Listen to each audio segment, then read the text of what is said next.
Baik, Assalamualaikum warahmatullahi wabarakatuh. Waalaikumsalam Waalaikumsalam warahmatullahi wabarakatuh. Waalaikumsalam warahmatullahi wabarakatuh. Alhamdulillah pada hari ini kita bisa berkumpul dan mengikuti kuliah umum ya, peran wetland dan riparian buffer dalam pengendalian masalah lingkungan dan penerapan dalam pemodelan hidrologi SWOT ya, oleh Dr. Iwan Ridwansyah ya dari Puslit Limnologi LIPI. Kemudian sebenarnya memang ini terkait dengan mata kuliah teknologi pengendalian dan konservasi lingkungan ya, program studi teknik pertanian dan Fakultas Teknologi Industri Pertanian. Adapun untuk teknik pertanian itu sebenarnya memang berbagai macam keilmuan kita belajar ya. Ada beberapa ya, mungkin juga saya memberikan sedikit gambaran ya untuk teman-teman yang di luar dari teknik pertanian. Jadi teknik pertanian itu kalau bisa saya gambarkan memiliki beberapa bidang kajian ya. Ada mesin, alat dan mesin pertanian, ada kemudian pasca panen ya, lebih ke arah teknologi pengolahan hasil panen. Kemudian juga ada sistem dan mekanisasi pertanian ya. Selain itu juga ada teknik tanah dan air ya. Barangkali yang menyambung dengan ini adalah teknik tanah dan air. Di teknik tanah air sendiri sebenarnya juga ada beberapa ya keilmuan, ada misalnya konservasi lingkungan, ada sumber daya air gitu. Dan ya memang yang kalau misalnya kita lihat ya selama ini saya melihat bahwa ini peran penting bagi kami sebenarnya untuk berkontribusi kepada masyarakat terutama tanah air ya untuk konservasi lingkungan gitu.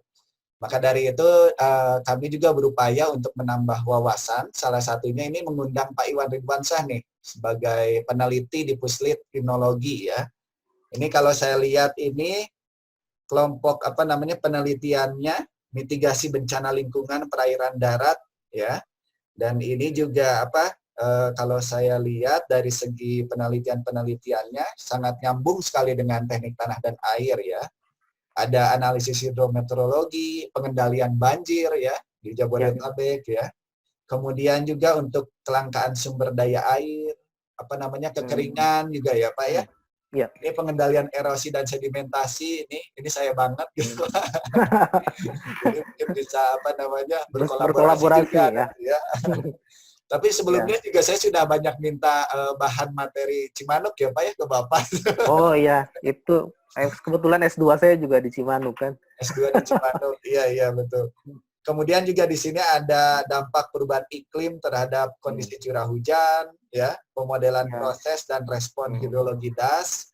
Selain itu juga ada pemodelan hidrodinamika kualitas air danau dan waduk ini. Dan yang terakhir barangkali lebih ke arah sistem monitoring dan peringatan dini bencana lingkungan ya. Wah ini sangat saya kalau tahu seperti ini mungkin saya masuk LIPI ini Pak. Boleh pindah. Boleh pindah ya. Nah, adapun untuk penelitian Pak Iwan ini ya tidak diragukan lagi, ini sangat banyak sekali. Saya coba cari di Google Scholar Pak. Ternyata waduh ini penelitiannya di daerah aliran Sungai Cimanuk ya. Cimandiri, Sumpur ya, ada Barong di Kalimantan Timur. Selain itu juga peneliti danau ya di Sentarum, Maninjau, Menjer, Towuti, Toba, Tamblingan dan Buyan. Waduh banyak sekali nih Pak. Dan ini pemanfaatan SWOT ya, SWOT model dan citra satelit untuk analisis perubahan tata guna lahan dan respon terhadap hidrologinya. Dan yang terakhir ini terkait dengan monitoring tropical wetland ya, dengan machine learning dan pemanfaatan penginderaan jauh ya. Pakai pasif dan aktif microwave sensor, AMSAR dan PALSAR 2 ya. Nah, ini barangkali dengan Mizuochi ya, dengan Tsukuba ini. Iya, sama kita bertemu barangkali di sana ya Pak ya. Di atas bus kayaknya ini ketemu kita dulu. Nasahara Sensei. Nasahara Sensei ya. Ya. Nah, tentunya dengan berbagai pengalaman dari Pak Iwan ini ya, kami berharap sebenarnya mendapatkan wawasan yang banyak gitu ya. Dan kalaupun misalnya ada kesempatan juga memang inginnya sih kita berkunjung ke sana gitu ya Pak ya. Dan, kami tunggu.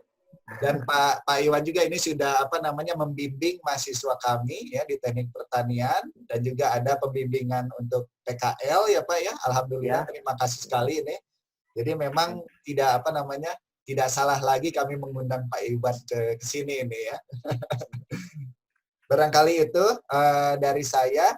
Barangkali juga mungkin nanti bisa diperkenalkan oleh Pak Iwan sendiri, Pak, keilmuannya seperti apa, dan atau gambaran limnologi mungkin seperti apa bisa diberikan gitu. Untuk selanjutnya barangkali saya serahkan pada Pak Iwan untuk mempresentasikan. Mangga Pak. Terima kasih Pak Aru. Assalamualaikum warahmatullahi wabarakatuh untuk mahasiswa dan peserta kuliah umum semua. Jadi memang benar seperti yang dijelaskan Pak Aru, kita udah pertama ketemu malah saya dengan Pak Aru itu di Tsukuba University. Kebetulan saya ada program JSPS, jadi penelitian joint research dengan Tsukuba University. Dan salah satu pasangan saya itu namanya Profesor Masahara. Beliau masih termasuk dalam satu fakultas mungkin dengan Pak Aru. Satu lab, Pak. Oh, satu lab ya? Satu lab, hanya beda sensei gitu kan. Beda sensei. Ya. Tapi saya pernah dikenalkan juga dengan senseinya Pak Aru, kayaknya ketemu di jalan. Nah, iya. Sama Ana Sarah. Itu mungkin background kenapa saya ketemu Pak Aru, dan dari situ banyak sekali interaksi yang telah dilakukan, termasuk beliau ini mengirim mahasiswanya ke lab kami di Puslit Limnologi LIPI. Semoga ini masih terjalin, dan kami juga mengundang mahasiswa-mahasiswa untuk berkunjung, karena itu merupakan tugas dari LIPI untuk memperkenalkan dan menyebarkan, men-share apa yang kami lakukan selama ini, sehingga dapat dilakukan penelitian yang lebih baik. Yeah. Saya langsung aja ke materi ya, Pak Aru. Judul kuliah umum ini yaitu peran wetland dan riparian buffer dalam pengendalian masalah lingkungan dan penerapan dalam pemodelan hidrologi SWOT. Jadi ini Pak Aru ini sebenarnya tepat sekali, karena emang apa yang diminta itu merupakan kerjaan kami sehari-hari, terutama sekarang saya banyak terlibat di pemodelan hidrologi SWOT, dan itu juga yang mungkin membuat saya banyak berangkat ke Jepang. Terakhir saya ada kerjasama dengan Hiroshima University, itu terkait juga dengan pemodelan SWOT. Malah di sana mahasiswa, di sana sama Sensei Onodera, dia dari Hiroshima University.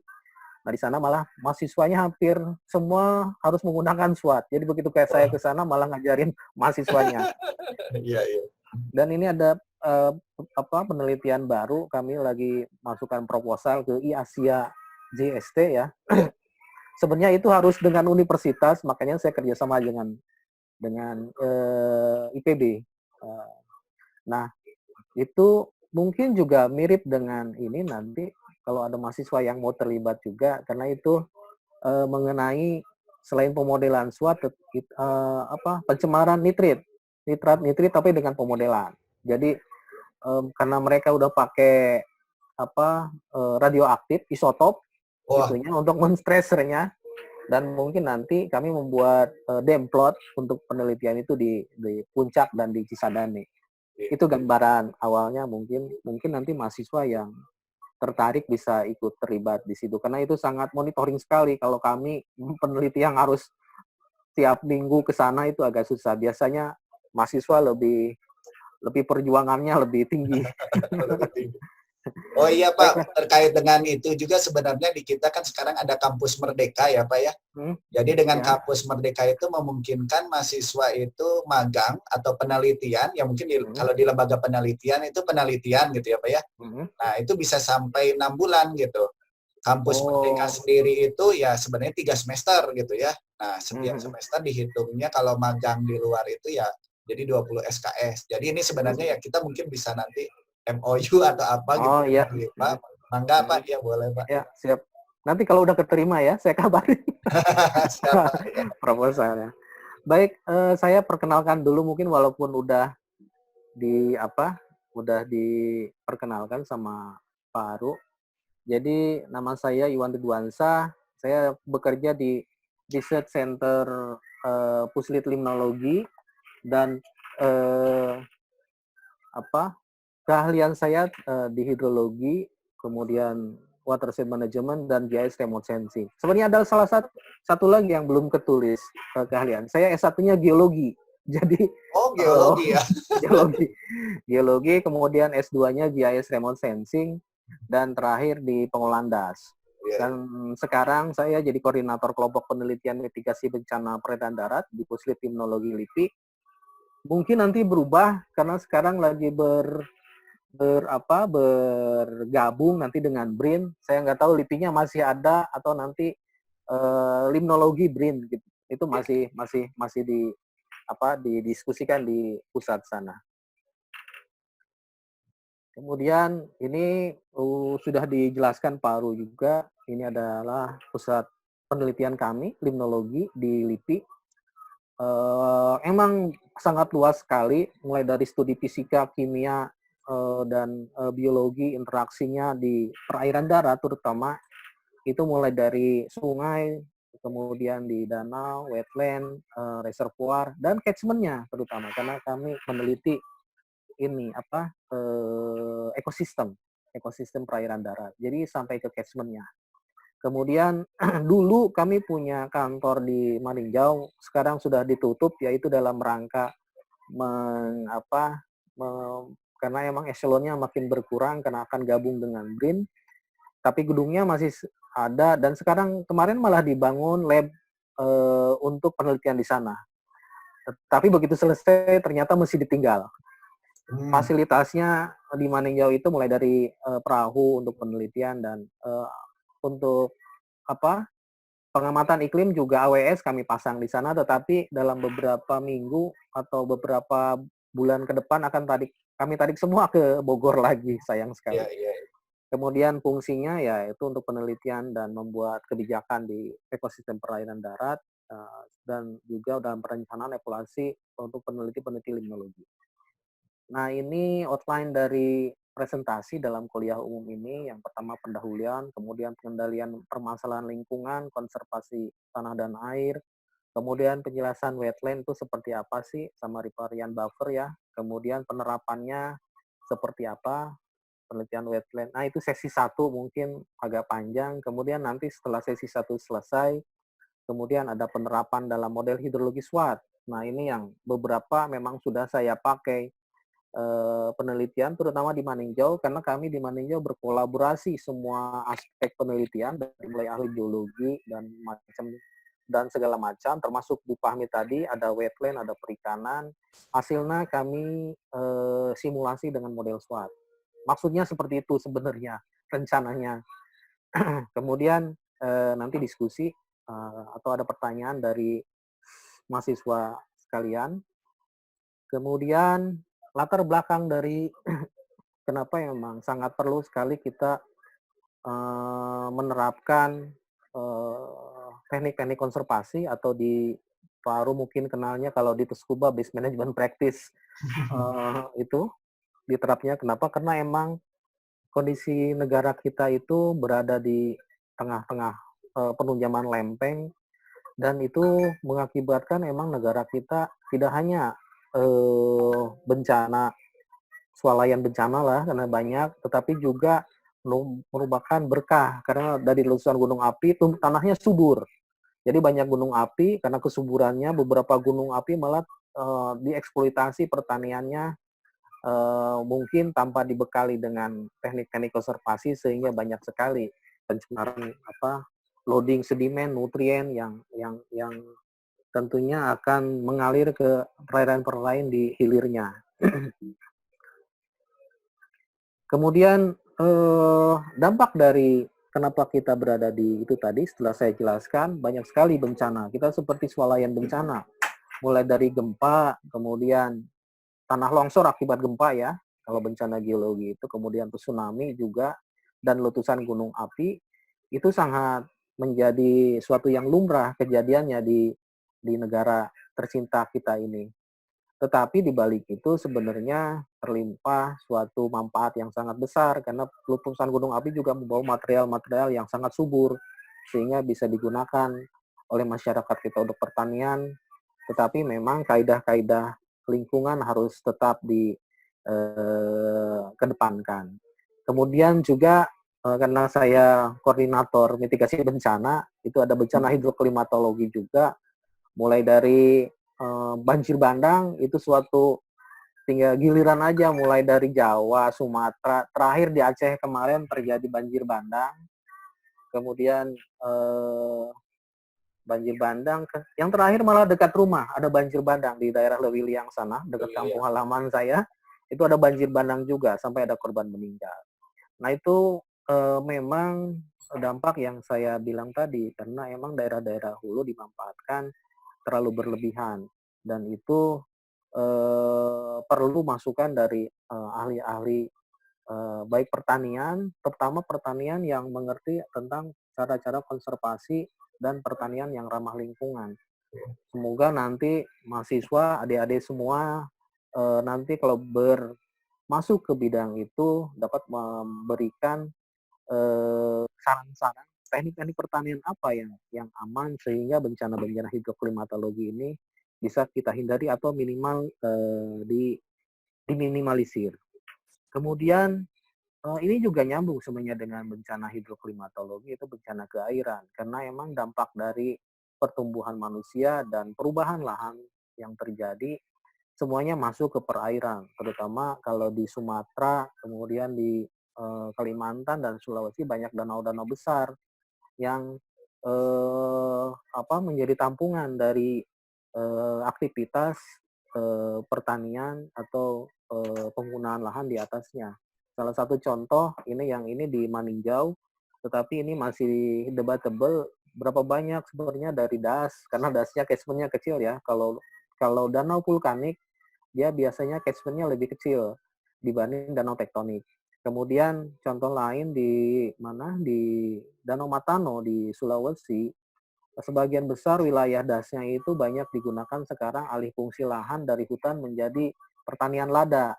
Dan saya sama Profesor Nasahara waktu itu pernah ke sana, itu memang untuk melihat karena emang Profesor Nasahara itu ke remote sensing, dia jadi mesti ground check wilayah-wilayah mana. Dan analisis perubahan lahannya emang dari hutan-hutan dan semak dirubah menjadi pertanian lada di Matano. Tidak hanya di Matano, di Danau Tempe juga di Sulawesi sama, arahnya ke arah pertanian lada. Karena emang lada sangat tinggi sekali nilai jualnya, terutama untuk ekspor. Sehingga kalau di sana bisa kita kenal haji lada. Jadi haji lada, panen lada terus bisa naik haji. Kemudian di Sumatera itu banyak kerusakan pencemaran di perairan itu dua penyebab. Pertama dari catchment dan dari airnya sendiri karena banyak karamba-karamba jaring apung. Itu bisa lihat di Maninjau dan di Danau Toba karena kantor kami memang terlibat sekali di kedua danau itu, sehingga terakhir memang kolaborasi antara pemodelan hidrologi seperti saya dan pemodelan hidrodinamika seperti Pak Aru jelaskan tadi memang menghasilkan hasil yang penataan yang lebih baik karena kita bisa menata dasnya dan juga menata di airnya. Nah, di pemodelan SWOT sebenarnya sekarang udah berkembang juga mulai dari ke arah groundwater dan ke arah toolsnya bertambah, tidak hanya pemodelan hidrologi tetapi pemodelan di airnya juga ada sekarang. SWOT wet itu gabungan antara catchment dan danau. Kemudian SWOT mud flow itu gabungan aliran permukaan dan pemodelan air tanah. Jadi mungkin sangat terbuka sekali karena di Indonesia yang mendalami itu baru mungkin hanya segelintir orang, tidak lebih dari 10 mungkin ya kalau yang khusus-khusus seperti itu.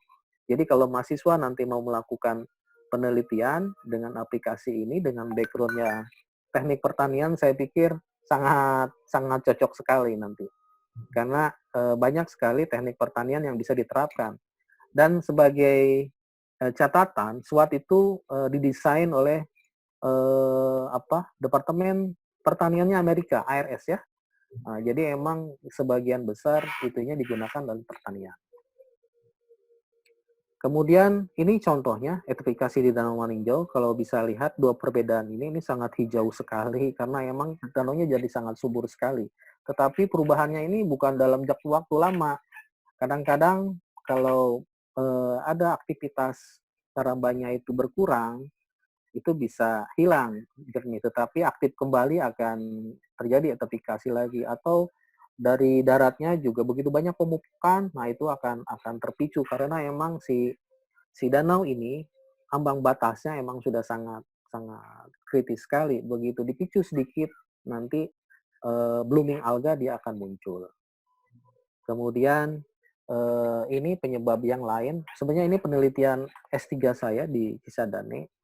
Land use land cover change itu menjadi hal yang menjadi sorotan karena emang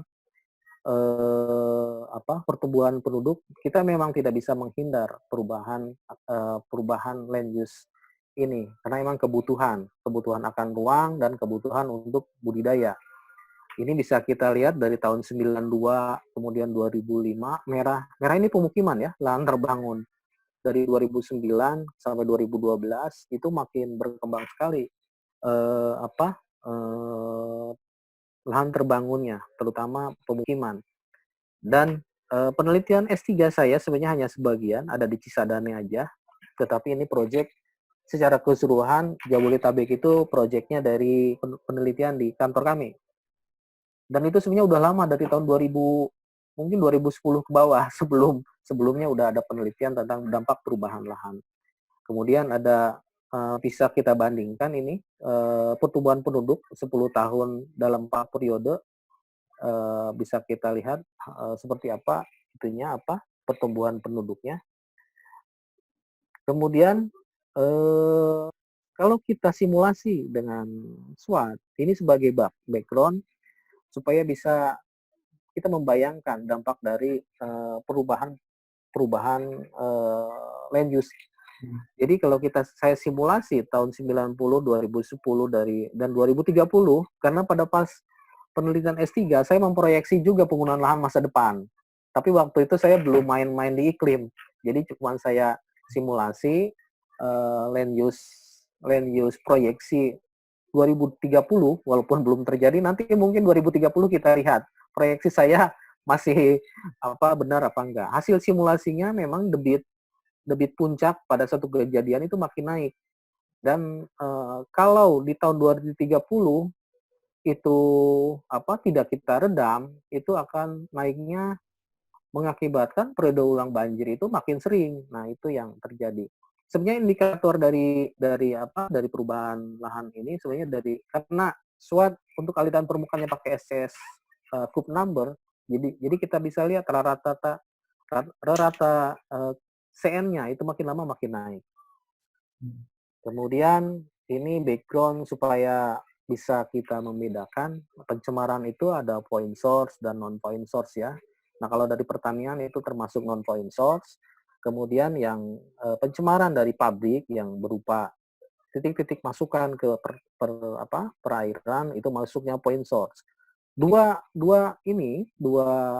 tipikal pencemaran ini itu bisa kita lakukan pakai SWOT. Jadi kita bisa masukkan di SWOT itu satu titik itu pencemaran berupa point source, misalnya titik pengelolaan pabrik bisa kita masukkan, dan non point source juga karena emang dari land use-nya juga kita di database-nya ada, misalnya perumahan itu kalau tipikal Indonesia itu mengeluarkan berapa fosfat, berapa itu mungkin sekarang fosfatnya lagi naik nih untuk yang dari perumahan karena kita jadi sering cuci tangan dan sering mandi.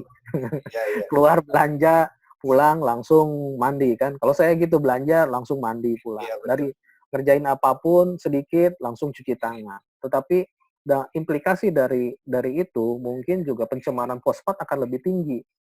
Itu saya udah diskusi dengan Bu Fahmi di kantor juga karena kita bisa lihat di situ kalau di kita kan bilangnya situ ya, situ-situ di mana di Jabodetabek ini bisa kita lihat mungkin nanti fosfatnya akan naik juga. Itu menjadi saya pikir salah satu topik penelitian mahasiswa kalau bisa apa tetapi mungkin agak susah mesti menganalisis ke lapangan kalau Harus masih sampai lapangan, iya, kalau ya, ya. masih ke lapangan. Kemudian ini konservasi konservasi tanah dan air, tentunya Pak Aru juga sangat udah mungkin dari lama mendapatkan mata kuliah ini. Kita udah dari zaman S2 juga udah mendapatkan mata kuliah ini. Jadi konservasi tanah itu menurut definisinya itu penempatan sebidang tanah sehingga penggunaan yang sesuai dengan kebutuhan tanah tersebut, mulai dari sehingga tanah itu tidak terjadi kerusakan. Sedangkan kalau konservasi air itu memulai jumlah dan kualitas air melalui cara dan pengolahan dan penggunaan yang baik dan memaksimalkan manfaat air sehingga sangat efisien. Nah, ini mungkin yang lupa dilakukan para mungkin juga petani. Harusnya kan yang tahu ini mahasiswa dan penyuluh-penyuluh di Kementerian Pertanian. Kemudian ini teknik-teknik konservasi yang ini di buku Pak Asdaq juga ini sebenarnya sudah banyak sekali. Ini adalah teknik konservasi mulai dari yang vegetatif, yaitu menggunakan vegetasi sebagai pelindung tanah. Mungkin nanti yang ini seperti dijelaskan Paru ini pada lahannya, tetapi vegetatif juga sebenarnya bisa dilakukan juga di rivariannya. Jadi ketika saya ikut World Lake Conference di mana di Ibaraki ya yang terakhir, itu salah satu penelitinya dari BPDA Solo itu dia penelitiannya memilih jenis tanaman yang pas untuk buffer strip itu. Jadi untuk mengurangi erosi di saluran air itu sudah ada juga penelitiannya versi Indonesia ya. Ya. Kemudian juga di di buffernya kalau kita mungkin sepadannya juga itu sudah banyak sekali. Jadi untuk pemodelan seperti saya sebenarnya tinggal ngambil-ngambil efisiensi dari mereka penelitian mereka kalau saya terapkan di model itu seperti apa hasilnya. Tinggal kita ke Pemda ini kalau pakai ini hasilnya seperti ini. Itu keuntungan dari pemodel modeling ya. Kemudian yang kedua pengolahan tanah, ini soil management. Ini pengolahan untuk merubah kondisi tanah.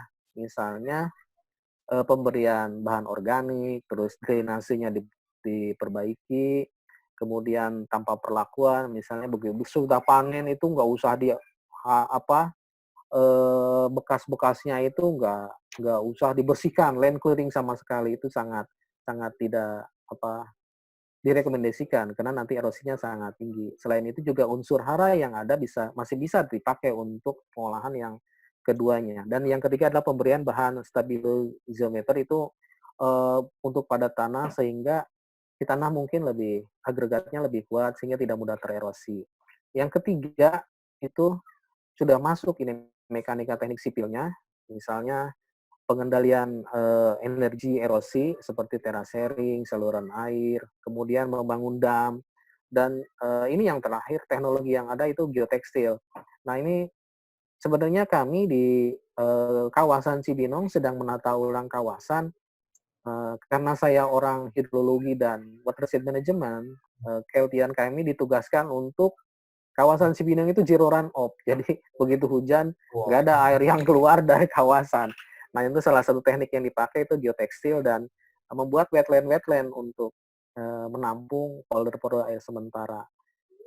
Saya pikir ini sangat bagus bencana ini karena emang mungkin sumbangan untuk Jakarta sehingga ke Jakarta akhirnya walaupun kawasan kami cuma berapa hektar tapi bisa dicontoh oleh kantor-kantor pemerintahan yang lain teknik ini. Dan di teknik-teknik konservasi ini biasanya dam ini sebenarnya bisa kita rubah menjadi wetland yang lebih terencana. Jadi tidak hanya sebagai folder tampungan air, tetapi juga bisa menyerap limbah-limbah yang ada dari rumah tangga. Kemudian ruang lingkup konservasi tanah dan air yang pertama yaitu energi perusak, mulai dari air hujan, runoff, kemudian aliran sungai, itu juga mesti kita introduce teknik-tekniknya, kemudian sehingga sekecil mungkin tidak merusak. Kemudian agregat tanah lebih tahan terhadap pukulan dari hujan dan aliran permukaan. Kemudian ada tiga pendekatan sebenarnya dalam konservasi tanah, yaitu yang pertama memperbaiki dan menjaga keadaan tanah agar tahan terhadap penghancur dan pengangkutan. Ini sebenarnya sudah saya jelaskan tadi. Kemudian ini menutup tanah dengan tanaman dan sisa-sisa tumbuhan agar lindung dari pukulan langsung. Ya ini yang village itu perlakuan setelah panen itu tadi. Kemudian mengatur aliran permukaan sehingga mengalir dengan kekuatan tidak merusak. Nah ini mungkin yang nanti buffer strip riparian ini di sini. Nah ini penelitian kami di Maninjau, kita juga mengukur infiltro double ring, tetapi ini double ringnya sangat ringkas sekali, kecil, jadi kadang-kadang bawa ke pesawat sangat simple. Mungkin ini Pak Aru mungkin kenal ini yang jongkok ini teman Pak Aru juga. Ini Pak Luki. Pak Luki itu. Iya benar Pak Luki. Pak Luki sedang melakukan pengukuran penyerapan air di Maninjau. Kemudian banyak sekali kalau mungkin mau belajar base management practice, baik untuk water quality atau yang khusus ke phosphorus, atau sampai ke teknik misalnya buffer strip itu seperti apa, buku-bukunya banyak sekali yang bisa kita pelajari. Tetapi kebanyakan itu versi luar ya, dan untuk buffer strip juga mungkin kita harus mencari tanaman lokal yang sesuai dengan kondisi Indonesia yang bisa menahan aliran permukaan di sungai sehingga tidak mudah tererosi, gully erosionnya berkurang, kemudian juga bisa menyerap limbah-limbah seperti logam berat ataupun nutrien. Ini hanya contoh-contoh sebagian buku-buku yang ada. Kemudian, nah kita sekarang masuk ke saya emang diminta Pak Haru itu untuk memberikan wetland dan buffer riparian ya. Yang pertama wetland itu mungkin di kantor kami sejak sebelum tahun 2000 juga sudah ada penelitian tuh. Karena kami dekat kantor itu ada namanya Situ Cibuntu dan airnya itu dari saluran irigasinya Katulampa. Itu memang sejak zaman Belanda dibikin. Tetapi sekarang karena sawahnya udah berkurang, itu mungkin jadi lebih banyak pemukimannya. Jadi mulai dari sampah rumah tangga domestik ya, kemudian juga dari limbah domestik berupa total P, total N, itu sangat tinggi sekali. Kami sangat kewalahan sebenarnya dengan sampah domestiknya, karena mungkin setiap 3 bulan sekali kita harus mengangkut truknya itu. Nah, itu yang sekarang agak susah menanggulanginya. Kalau limbah dari domestik kayak fosfat dan itu bisa kita buat itunya wetlandnya. Waktu itu kami membangun wetland ya. Saya lupa Tifa mungkin tanamannya, dan ternyata yang dodorannya di sampah plastik dan lain sebagainya. Oh iya, sampah domestik yang masuk, iya yang menanggulannya lebih susah karena itu mekanikal sekali, kita mesti bikin tampungan kemudian diangkut pakai truk ke pembuangan akhir. Yang kedua nanti mungkin saya jelaskan juga tentang buffer riparian. Mungkin bahasa Indonesianya itu strip tanaman di sepanjang aliran sungai untuk meredam baik dari arah atasnya atau juga dari arah hulunya. Dan seperti Pak Aru bilang, memang yang kedua ini buffer riparian ini belum begitu banyak diterapkan di Indonesia, tetapi sebenarnya masih bisa dilakukan, terutama di Bandung itu sepanjang Sungai Citarum itu kan sekarang sudah beton. Nah mungkin di bagian-bagian tertentu bisa kita pasang buffer ripariannya, beberapa segmen sungai bisa kita pasang. Mungkin nanti, karena kami ada terlibat juga di Citarum, penelitian Citarum. Mungkin nanti bisa diukur, dia bisa meredus berapa nutrien yang sebelum masuk ke saguling. Itu sangat penting sekali. Nah, wetland menjadi suatu hal yang susah karena emang dia membutuhkan luasan yang sangat luas juga. Di mana wilayahnya itu mesti jenuh air, terus harus permanen karena tidak boleh pindah-pindah. Biasanya kita mencegat aliran sungai sebelum masuk ke danau atau reservoir ya, membangun wetland itu. biasanya kedalaman airnya juga kurang dari 0,6 meter, kemudian mendukung pertumbuhan tanaman mengapung. Ini beberapa contohnya. Kemudian sekarang sudah mulai berkembang, tidak hanya wetland yang alami kemudian di kita pelihara, juga ada constructed wetland, wetland yang dibangun sesuai dengan kebutuhan. Nah, fungsi wetland dalam penanggulangan pencemaran yaitu menghilangkan suspensi padat. Ini sangat jelas sekali karena emang begitu aliran tinggi dari sungai masuk ke wetland, dia akan teredam kecepatan alirannya sehingga si suspensi akan mengendap pada kolom air yang cukup besar. Kemudian yang banyak kontaminan seperti nutrien, logam berat, atau ikan fisik atau kimia, kalau kita pasang tanaman-tanaman yang bisa menyerap logam berat dan nutrien itu, dia akan terserap. Tetapi memang ada manajemennya.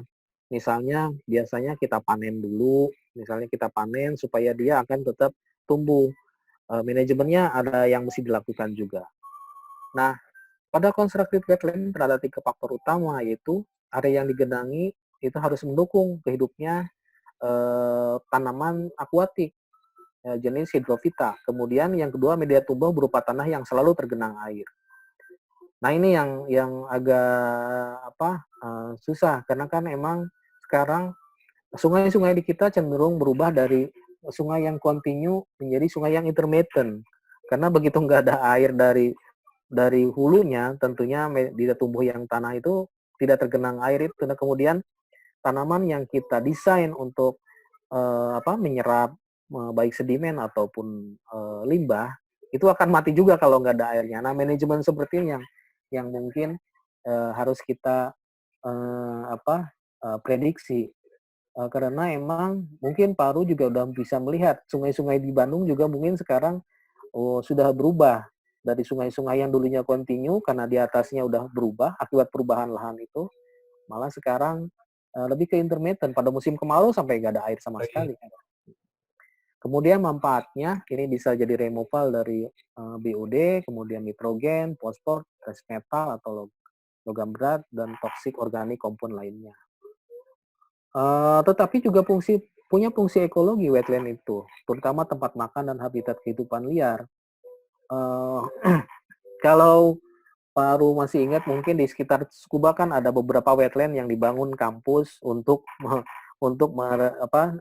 jadi ya water treatment, Pak, ya, dari water treatment. Kalau saya jalan-jalan ke situ malah banyak burungnya. Itu kan menjadi satu bukti kalau menjadi tempat makan dan habitat kehidupan liar. Walaupun itu maksudnya tadinya untuk water treatment. Tetapi karena wetland itu terbuka, itu mengundang kehidupan burung misalnya kan bisa ke sini. Kemudian peningkatan kualitas air, perlindungan terhadap banjir juga. Kemudian kalau wetland ini kita tempatkan di wilayah pesisir, itu juga sebagai kontrol abrasi garis pantai. Yang ketiga ini untuk rekreasi. Yang kalau di kita mungkin ke wetland agak jarang orang berekreasi, tetapi kalau kita lihat di negara-negara ya, Pak, ya. Iya, sampai disediakan teropong kan kalau di sana untuk melihat burung-burung yang ada di wetland. Jadi mungkin ini juga bisa masukan untuk kita. Walaupun sebenarnya di Indramayu ada juga ya, tapi itu mangrove yang berubah jadi untuk rekreasi di sekitar yang galangan kapal, saya lupa. Itu jadi tempat wisata, kita bisa masuk ke sana untuk melihat burung-burung di wetlandnya. Kemudian ini contoh dari wetland yang memang dibangun, konstruksi wetland. Misalnya ini dari limbah yang keluar dari sungainya, kita ambil sebagian, kemudian nanti sedimennya akan terserap, kemudian si limbahnya akan terserap oleh tanaman-tanaman yang ada di wetland yang kita bangun. Kemudian kalau secara desain memang wetland itu biasanya tidak mesti sering tersentuh. Jadi biasanya kita menambah time detention. Waktu tunda airnya itu makin lama dia makin terserap. Kalau misalnya malah kecil si aliran airnya, memang yang masih diperhitungkan debit yang masuk sama debit keluar dan volume si air di wetland itu mesti sangat pas sekali sehingga si nutrien ataupun limbah lainnya sebelum keluar udah terserap. Nah, kalau terlalu cepat dia sebelum terserap udah keluar lagi, itu berarti desain wetlandnya tidak begitu bagus ya. Ini salah satu contoh detail dari konstruksi wetland, tapi ini di luar sana mungkin. Kemudian ini ada beberapa fungsi, beberapa parameter, misalnya sekarang ada misalnya kita percobaan dengan merubah-rubah time detention itu, kalau kita misalnya pakai waktu tundanya sehari, misalnya bisa 50%, tetapi dengan mengurangi debit, makin lama airnya itu berada di wetland, tentunya daya serap si itunya juga fosfor misalnya dari 75%. Ini contoh dari penelitian, sebenarnya ini penelitian disertasi kayaknya. Jadi sangat sangat lengkap sekali laporannya waktu saya baca. Nah, ini memang beberapa parameter berbeda-beda ya. Kalau nitrogen misalnya cuma 25%. Nah, ini tergantung dari mungkin pemilihan tanamannya. Tanaman yang cenderung menarik fosfor yang mana, kemudian yang nitrogen yang mana, logam yang mana. Ini penelitian yang sangat biologis. Dulu ada timnya di kami, termasuk Bu Fahmi dengan Bu Seni dan Bu Ami. Sekarang ada sebenarnya di kami Bu Cynthia. Dia dia sangat concern sekali dengan wetland ini. Nah, kalau saya nanti mungkin hanya hasil dari mereka yang efisiensinya itu berapa. Itu kami lakukan di Maninjau sebenarnya. Nah, ini salah satu demo site Asia Pacific Center of Ecohydrology di Waduk Saguling. Kita punya stasiun kerjasama dengan dengan Indonesia Power di Saguling, di salah satu subda Saguling. Jadi ini sebenarnya ngambilnya dari pabrik tahu kalau nggak salah yang masuk ke sini. Sebelum masuk ke sungai, ini masuk dulu ke sistem fitoremediasi dan wetland buatan untuk melihat efektivitas berapa sih sebenarnya, bagaimana desain yang bagus untuk meredam limbah-limbah dari domestik. Ini di Saguling, kemudian di kantor juga kita udah melakukan ini beberapa penelitian seperti saya jelaskan tadi. Ada dengan ini percobaan tanaman apa yang cocok. Ini limbahnya, ini limbah dari lab sangat berat sekali sebenarnya, lab kimia. Kemudian ini ada dulu ini sebenarnya sekarang juga udah berubah karena penelitinya juga sudah pensiun dini. Bu Seni Sunanisari ini penelitian wetland sebelum masuk ke situ Cibuntu. Nah, ini yang terbaru, Bu Cynthia ini melakukan percobaan wetland terapung di Maninjau. Cuman memang penelitian agak susah sekali mengukur efisiensinya karena emang yang terserap mungkin ada, tetapi berapa persen yang terserap dan berapa persen. Tapi mungkin nilainya sekarang sudah ada karena penelitiannya masih berjalan. Nah, itu tadi yang wetland. Sekarang ke riparian buffer. Seperti apa sih sebenarnya riparian buffer ini dan bagaimana fungsinya? Kalau saya lihat, riparian buffer juga harus persyaratannya harus mendekati ke sumber air, terutama di badan airnya, terutama di sungai-sungai. Dan ini sangat cocok sekali di Indonesia kalau misalnya dari lahan-lahan pertanian, misalnya Pangalengan sana tuh yang penuh dengan kentang gitu, aliran ke bawahnya itu Sungai Pangalengan bisa di-trap dengan riparian buffer ini untuk meredam sedimen ataupun yang hasil dari erosi ataupun dari pemupukan dan pestisida supaya airnya yang masuk ke sagulan akan lebih bersih. Jadi emang di riparian buffer juga tidak berbeda dengan eh, dengan wetland. Dia tujuannya untuk meredam sedimen, nutrien, pestisida, dan temperatur dan erosi. Nah, ini yang baru temperatur ini terkait dengan emang sekarang mungkin karena land use change itu tadi banyak sungai-sungai sekarang dirubah menjadi beton sehingga perlindungan untuk ikan asli yang ada di sungai mungkin kalau Paru mungkin kecil di Bandung, saya juga di Bogor. Kalau dulu ikan-ikan buntur gitu kan. Malah impun, Pak. Impun itu banyak sekali di sungai. Tapi sekarang begitu beton nggak ada perlindungan lagi dia untuk kehidupannya. Jadi agak sulit sekarang. Nah, bentuknya kalau riparian buffer itu biasanya sepanjang sungai. Jadi ada beberapa menurut literatur emang ada beberapa jenis, ada yang cuma single, tetapi ada juga yang menggunakan multi multi riparian buffer. Jadi ada yang di perairannya sedikit, kemudian agak naik ke atas, terus sampai ke 3 lapis malah. Begitu dari pertanian dia udah di buffer duluan pakai pakai tanaman, sehingga makin ke bawah si limbah dari sedimen ataupun pestisida dan itu sudah ke sungai memang lebih kecil lagi. Eee, saya lupa masang gambar yang 3 trap itu tadi.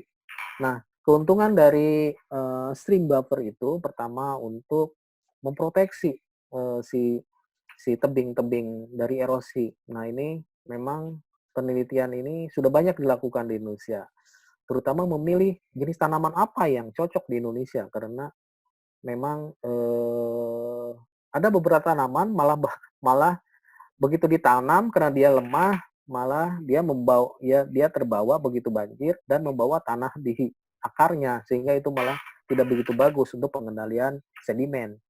Terus yang kedua sebagai filter polutan, dari, banjir ya, dari aliran banjir pas musim banjir. Begitu banjir, polutannya itu kan terbawa, eee, dia akan lebih tinggi, nah itu akan teredam.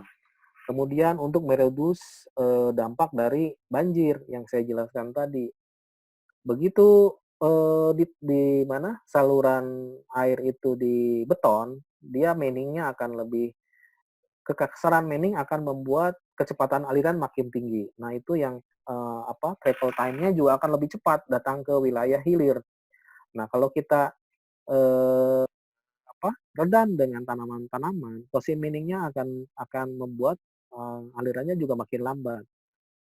Aliran makin lambat, travel time-nya juga makin makin lambat, nah infiltrasinya juga makin tinggi karena kecepatan alirannya rendah. Nah itu menjadi infiltrasinya makin tinggi juga di wilayah-wilayah sungai yang menggunakan teknik ini.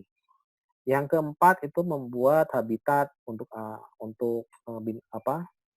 perlindungan baik untuk binatang ataupun tanaman-tanaman yang lokal kita. Itu sangat jelas sekali, seperti yang saya jelaskan tadi. Kemudian, bentuk dari saluran-saluran, kemudian, eee, yang terakhir mungkin terkait landscape, karena kalau yang pernah ke Korea mungkin sungai-sungai di sana sangat indah sekali tuh ya. Di sungainya itu tidak hanya beton, tetapi juga banyak tanaman-tanaman sehingga menjadi tempat rekreasi. Nah, ini lokasinya seperti saya jelaskan tadi, biasanya emang, buffer riparian ini biasanya sepanjang sungai yang dipasang. Saya pernah, mendengar salah satu anggota keltian saya itu pernah ke Jerman. Jadi pas ke sana itu pas dibongkar tuh, sungai-sungai besar yang beton-beton pas diganti dengan, dengan tanaman-tanaman, dengan riparian sehingga iya, terus juga yang lurus-lurus dibelok-belokin lagi. Jadi emang kalau naturalisasi mungkin di Eropa, sudah mulai sejak lama. Tapi kalau di kita kan jadi debatable karena Masuk ke politik ya, Pak ya? Pak iya masuk ke pinter-pinter gitu ya. iya karena ke politik jadinya, ada yang satu ini harus dipercepat. Sebenarnya emang dua-duanya tidak salah. Satu sisi kita harus mempercepat untuk mengeringkan wilayah supaya nggak banjir. Gitu. Tapi di satu sisi wilayah-wilayah yang lain harusnya kombinasi emang dari dua teknik itu, tetapi tugas dari seperti saya dan Pak Aru yang memilih. Di sini harusnya naturalisasi sebelah sana apa eh, yang satunya gitu kan. Itu yang based on penelitian itu yang penting sebelum sebelum menentukan ini jadi apa, ini harus diapakan, harus diapakan. Dan, ke depan mungkin penelitian-penelitian mahasiswa juga jadi banyak untuk menentukan itu, bisa dilakukan juga. Nah, dalam rancangannya, sebenarnya seperti saya jelaskan tadi, strip tanaman buffer tanaman di mana, di sungai juga dirancang untuk, mencegat limpasan dari aliran permukaan yang masuk ke dalam. Jadi tidak hanya dari hulu, tetapi yang dari atasnya juga dicegat supaya tidak terlalu cepat, aliran permukaannya. Itu untuk mencegah erosi juga. Kemudian, mekanisme ini termasuk memperlambat limpasan, memungkinkan infiltrasi yang, lebih terjadi. Nah, ini seperti saya jelaskan tadi. Kemudian, vegetasi kayu yang tinggi seperti yang kita lihat desainnya tadi, pohon dan semak memberikan naungan yang dapat menurunkan suhu aliran dan menyediakan perlindungan untuk ikan-ikan. Karena kami limnologi tidak hanya fisikal, tetapi juga ada biologi, Betul. ada ekosistem, jadi saling berinteraksi. Nah, yang terbaik itu seperti apa? Nah, salah satu membuktikannya biasanya saya dengan melakukan pemodelan. Tidak hanya pemodelan SWOT, tetapi juga ekosistem juga dimodelkan. Kalau tanamannya lebih banyak, ini ikannya seperti apa nih? Apa lebih baik atau enggak? Kemudian, nah sekarang kita lihat efisiensinya. Efisiensi dari sangat tinggi sebenarnya. Sehingga ada penelitian dari Gilliam ini, konsentrasi sedimen dan nitrat yang besar, itu bisa bisa bisa apa, eee, bisa teredam, tetapi dari penelitiannya kurang efektif dalam menghilangkan fosfor ternyata yang baperivarian. Tapi mungkin penelitian lanjutnya harus pilih tanaman-tanaman yang berbeda. Kemudian, eee juga memperlambat limpasan ini sudah ya, ini menurut penelitian dari USAFA, ini Amerikanya, lingkungannya Amerika. Sehingga, sangat menghilangkan polusi jadi penyangga riparian. Kemudian ini, ada ini kehalang. Nah ini ada, efisiensi penelitian dari Lawrence ini tahun 95, dia meneliti, reduksinya berdasarkan jarak. Misalnya jarak dari pinggir sungainya sampai ke ujung, dia ngeredusnya, kalau kita pasang hanya 15 meter, ternyata berapa persen dia meredus. Hasil penelitiannya ternyata makin Panjang.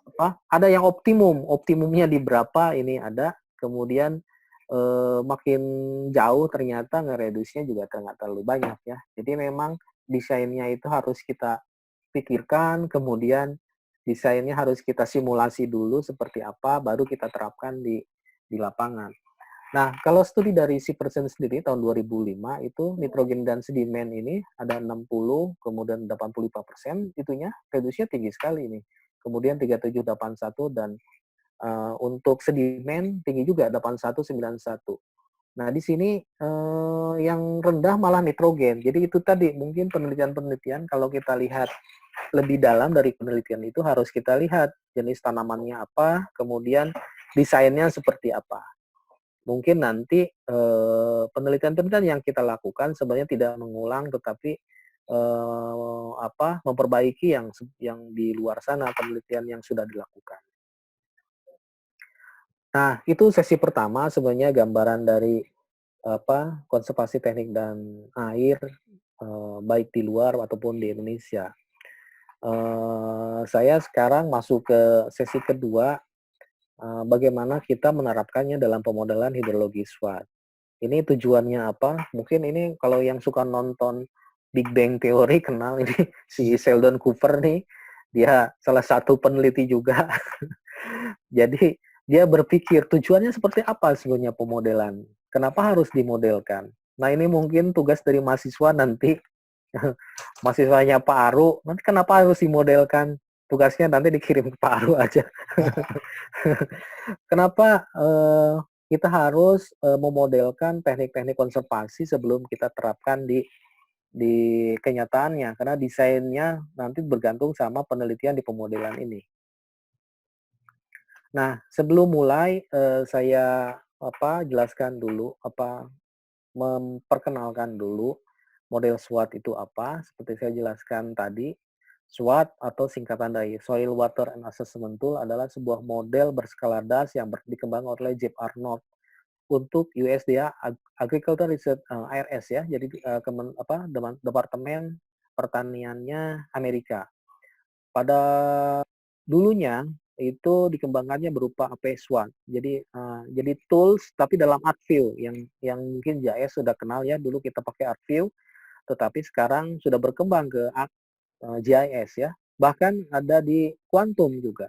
Quantum GIS yang versi gratisnya juga si SWAT ini bisa kita pakai. Malah untuk yang tool khusus untuk danau yang SWAT web itu juga berjalannya di Quantum. Demikian juga dengan untuk SWAT Mudflow itu bisa kita running dan simulasi di Quantum. Jadi Quantum sangat powerful sekali untuk pemodelan sebenarnya karena banyak sekali model-model yang bisa disimulasi. Terus ada juga beberapa peneliti yang mengembangkan perubahan lahan dalam simulasinya itu tidak statis. Jadi dia bisa bergerak. Kita bisa masukkan misalnya 5 land use untuk mensimulasi secara simultan, misalnya tahun 2000 hujannya pakai land use 2000. Tetapi itu belum pernah saya coba. Saya baca literaturnya emang masih pakai dibantu dengan pemrograman R. Tapi sekarang R mungkin mulai berkembang ya, banyak sekali pelatihan-pelatihan pakai pemrograman tersebut. Nah, SWOT dikembangkan untuk memprediksi pengaruh praktek pengolahan lahan, yaitu termasuk konservasi tadi, terhadap air, sedimen, produksi zat kimia dari lahan pertanian pada das yang besar dan kompleks dengan berbagai kondisi tanah, kemudian tata guna lahan dan pengolahan selama kurun waktu yang panjang. Ini agak quote karena ternyata saya bisa juga pakai event base. Jadi satu kejadian hujan juga yang bermenit-menitan ternyata dengan teknik khusus bisa juga disimulasi dengan SWOT. Kemudian ASWOT yang saya jelaskan tadi sekarang juga dilengkapi dengan tool, cuman memang ASWOT terbaru itu tidak ada, biasanya beberapa seri ke belakang baru dibuat toolsnya. Ini mungkin saya keep. Kemudian model SWOT berdasarkan kondisi fisik. Jadi model ini sebenarnya physical base, merupakan persamaan regresi, hubungan antar variabel. Kemudian SWOT memerlukan informasi yang spesifik mengenai cuaca, karakteristik tanah. Nah, tanahnya ini yang berat karena di SWOT itu biasanya profil ya. Jadi lapisan pertama, kedua, ketiga lapisnya berapa senti. Oh, itu lebih database tanahnya lebih lebih lengkap dibanding karena saya pakai hack HMS juga. Hack HMS biasanya lebih sederhana. Kemudian topografi dan vegetasi, kemudian praktek pengolahan lahannya juga kita bisa masukkan dan efisien dalam perhitungan karena dan sebenarnya SWOT ini gabungan dari model-model dulu yang kecil. Kalau ada yang pakai Qual2i, nah model kualitas air dalam SWOT sebenarnya base-nya itu dari Qual2ki. Kemudian simulasi dari das-das yang besar ataupun sering dapat dilakukan tanpa memakan waktu dan biaya yang berlebihan. Ini saya sedang coba lagi simulasi seluruh Jabodetabek, jadi 13 sungai yang masuk ke Jakarta itu saya modelkan, saya simulasi untuk melihat loading nitrogen, nitrit, nitrat, dan fosfat yang masuk perairan Jakarta. Sebenarnya ini kerjasama sama Hiroshima. Kemudian karena waktunya panjang, jadi si pengguna bisa untuk maintenance, untuk memanage wilayah das-nya. Nah, ini kemudian SWOT merupakan model yang berkesinambungan jangka panjang, tapi saya udah bisa yang event based, bisa simulasi dengan teknik. Tetapi kalau yang jangka panjang, dia metode aliran permukaannya pakai SCS. Nah, kalau yang event based beda lagi. Itu agak sedikit complicated dan panjang. Nah, model ini tidak dirancang untuk mensimulasi penelusuran banjir karena emang ini model das ya. Tetapi kita bisa kombinasikan dengan model yang hidrodinamika, misalnya dengan HEC-RAS. Saya sedang coba ini output dari si SWOT ini kita masukkan ke HEC-RAS untuk melihat dampaknya ke banjirnya nanti. Kemudian kalau kita melakukan konversasi di das-nya, dampak banjirnya seperti apa, dilihatnya di HEC-RAS itu tadi. Kemudian ini sistem das-nya ada fase lahan dan saluran. Kemudian fase lahannya ini itu menggunakan persamaan kesetimbangan air. Ternyata sangat sederhana sekali, tetapi memang ini rumus yang sangat sakti sekali. Hampir semua pemodelan menggunakan kesetimbangan air seperti ini. Mulai dari kadar air, kemudian jumlah hujan. Ini emang base-nya dari siklus hidrologi ya. Nah, ini hidrologi balance. Ini SWOT nih, seperti ini, hujannya berapa. Ya nanti ada informasi, aliran permukaannya berapa per tahun. Tapi detailnya, perhariannya juga ada. Jadi memang bisa kita, misalnya kalau kita rubah-rubah land use-nya, akan kita lihat survei raskopnya juga akan berubah nanti. Nah, itu yang jadi penilaian sementara sebelum kita ke detail ke dalamnya. Nah, seperti saya jelaskan, emang base dari mana? Dari pemodelan hidrologi kebanyakan dari siklus hidrologi. Walaupun ini sekalian nih Pak Aru, karena lagi puasa, jadi saya tampilkan Iya. siklus siklus hidrologi itu emang sudah ditulis di mana? Di Azumar gitu ya, di Arab itu. Sebenarnya siklus-siklus hidrologi ini di Al-Quran sudah sudah menyebutkan pergerakan air, kemudian akan diturunkan di mana, itu akan orang-orang hidrologi biasanya begitu baca itu, oh ini pas dengan saya Pas. ini. Begitu ngaji. Kemudian untuk water quality-nya itu mana untuk nutrien ada 2 siklus yang dipakai, siklus nitrogen ini siklusnya, kemudian nanti yang terbawa runoff berapa dari si lahan pertanian ataupun pertanian atau lahan-lahan lain atau land use, typical land use yang lain. Begitu juga dengan fosfat yang dipakai adalah siklus fosfat. Nanti dia akan menghitung berapa yang terbawa sebagai sedimen kemudian masuk ke perairan. Tetapi di model ini juga memang saya agak kagumnya memang memperhitungkan pertumbuhan dari itunya si tanamannya. Tanamannya. Tanamannya ada algoritma untuk pertumbuhan tanamannya. Tetapi memang di database-nya kita bisa rubah-rubah sesuai dengan kondisi di Indonesia. Itu tantangan dalam penelitiannya. Nah, untuk erosi di SWOT itu menggunakan bukan USLE tetapi udah dimodifikasi MUSLE, sehingga memang bedanya dari kalau USLE menggunakan curah hajin sebagai indikator energi erosif, kalau MUSLE ini kan menggunakan limpasan.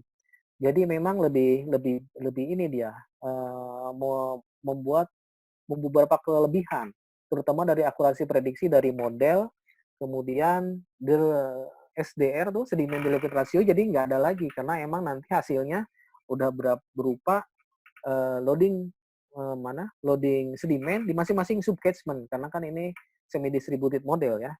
Kemudian faktor tanaman dihitung ulang setiap hari saat limpasan terjadi. Jadi emang ini metode untuk perhitungan erosi yang lebih baik daripada USLE. Kalau kita yang pernah pakai saya lupa. Yang lain biasanya masih USLE ya.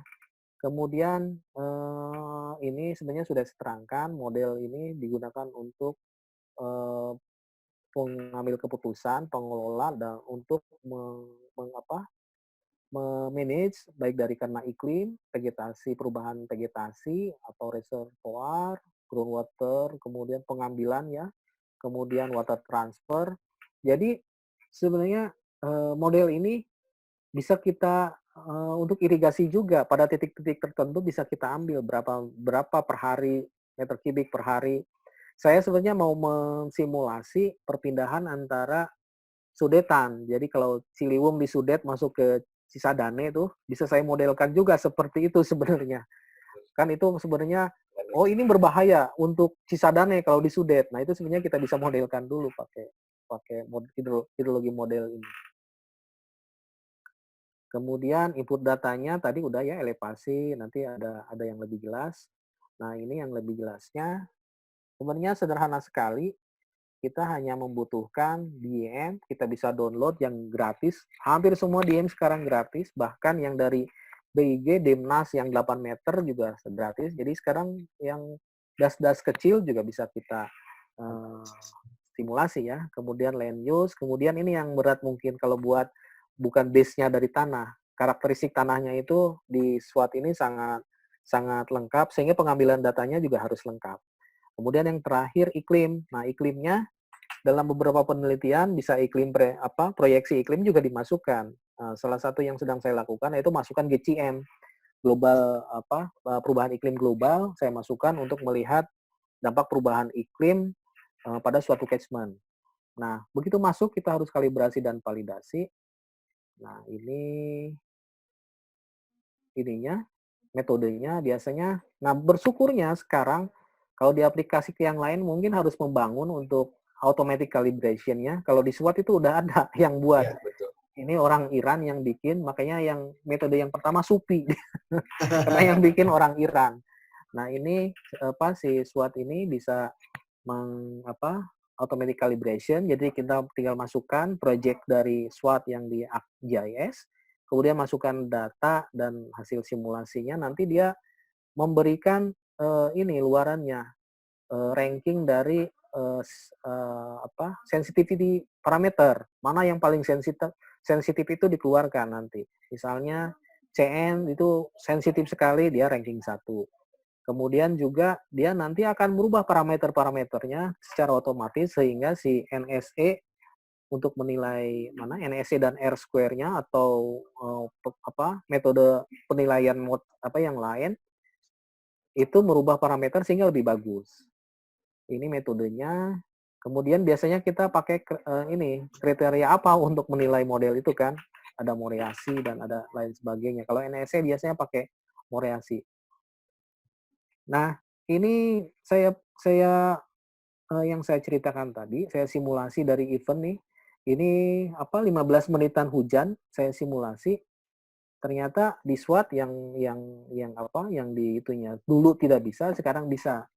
Tetapi emang si itunya bukan CN lagi, si aliran permukaannya. Hasilnya juga NSC-nya tidak jelek-jelek amat ya, 0,6 dan 0,73. Ini saya lakukan di mana? Yang tadi sama Pak Luki itu, kita masang sampai alatnya automatic sampling yang kita set begitu event hujan dia mengambil setiap setiap kenaikan muka air. Kemudian kemudian saya scale up itu karena udah saya dapat parameterisasinya, kemudian saya scale up pada catchment, saya rubah input hujannya jadi pakai chip. Nah, ini pakai chip juga tidak terlalu jelek juga ternyata itunya. Kemudian ini hasil dari sedimennya juga bisa kelihatan NSC-nya mungkin lebih rendah dari air ya, karena sedimen lebih berat. Dan ini pada nutrien itu pada nitrogen itu bagus, tetapi pada fosfat saya masih keteteran ini. Fosfatnya mungkin mesti dikalibrasi ulang si parameter-parameter yang mengakibatkan si fosfat ini yang berhubungan dengan fosfat. Nah, ini penelitian kami di Maninjau dari salah satu subcatchment. Nah, ini juga tujuannya tadi itu penerapan karena emang kan percobaan itu tidak bisa dilakukan seluruh catchment. Jadi percobaan itu hanya di subcatchment. Nah, di situ biasanya kita penelitian wetland dan itu juga buffer rivarian juga nanti diterapkan di seluruh catchment yang masuk ke danau, hasilnya seperti apa untuk meredam limbah-limbah pertanian atau penduduk yang masuk ke danau. Rencananya seperti itu, cuman penelitian itu kemudian berhenti karena emang berganti mekanisme pembiayaan. Tetapi secara DES tadi masih bisa saya lakukan untuk penelitian ini. Nah, ini konsep tanah di mana? Di SWOT, itu mulai dari iklim, kemudian pengolahan lahannya, mulai dari tanamannya bisa kita rubah-rubah, kemudian nanti hasilnya ke kadar air tanah, perkolasi, air permukaan. Ini lebih jelasnya, kalau di SWOT itu kita bisa tinggal pilih-pilih apa nih yang mau dipilih. Termasuk tadi, kalau wetland, tinggal kita masukkan wetland di subdas nomor berapa nanti ya. Terus luasannya berapa, kemudian air volumenya berapa, kita masukkan. Desainnya nanti, oh ini kurang besar, tinggal kita perbesar dulu di sini. Nanti hasilnya kita masukkan ke Pemda setempat. Oh, ini kalau mau bikin wetland sebenarnya luasannya segini untuk meredam sedimen dan nutrien yang dari domestik. Kemudian ini beberapa teknik konservasi tanah dan air mulai dari terracering, contouring, filter strip. Ini ada grassway, waterway juga ada. Jadi beberapa teknik konservasi sebenarnya di dalamnya sudah ada, tinggal karena emang ini yang buat dari Departemen Pertaniannya Amerika mungkin jadi cukup powerful untuk wilayah-wilayah pertanian. Dan sayangnya emang begitu masuk ke Indonesia yang menangkap itu pertama BPDAS dulu. Dulu pernah ada pelatihan SWAT seluruh BPDAS seluruh Indonesia karena saya pernah ngajar juga di situ. Malah yang di pertaniannya nggak respon. Nah, ini contoh yang penerapan Business Management Practice di model SWOT saya lakukan di Waduk Jati Gede ya. Sebenarnya ini sebelum Waduk Jati Gede dibangun, kita udah merancang sebenarnya karena emang Waduk Jati Gede seperti kita tahu tidak ada flushing sedimen. Berbeda dengan waduk-waduk sebelumnya di Saguling itu ada flushing sedimen. Jadi kalau waktu tertentu itu dibuka, di bawahnya sedimennya akan di-flushing. Walaupun sekarang tanda kutip itunya rusak, jadi nggak bisa dibuka lagi pintunya. Jadi sedimennya numpuk di Saguling. Nah, si Waduk Jati Gede ini tidak dilengkapi dengan fasilitas itu. Mungkin pengalaman dari Saguling ya, kalau terjadi sesuatu agak susah tuh, macet. Mungkin karena jadwalnya tidak dipenuhi, si sedimennya menumpuk, mengeras sehingga tidak bisa di-flushing lagi.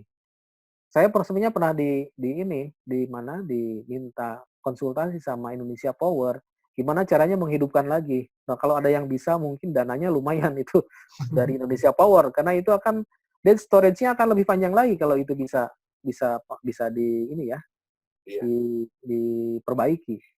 Nah, waktu penelitian kita mencoba untuk meredam sedimen-sedimen yang akan masuk. Jadi kita pilih dari mana aja nih. Tetapi ini berdasarkan hasil dari simulasi SWOT juga, karena dalam simulasi SWOT kita bisa tunjukkan erosi yang sebelah tinggi secara spasial sebelah mana. Nah, hasil pemilihan itu kita bisa cegat di subcatchment-subcatchment-nya untuk membangun wetland atau dam-dam untuk si meredu sedimen. Nah, ini masukan inputnya seperti ini. Nanti kita desain berapa si luasnya, dalamnya, kemudian volumenya seperti ini.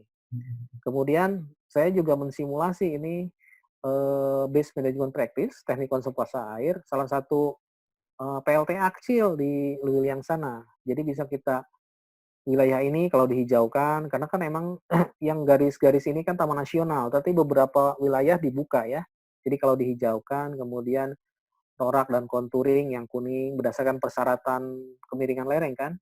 Kemudian ada lajur tanaman, kemudian lajur tanaman ini termasuk di dalamnya itu tadi buffer riparian. Jadi sungai-sungainya yang udah gundul-gundul itu nanti ditanamin lagi.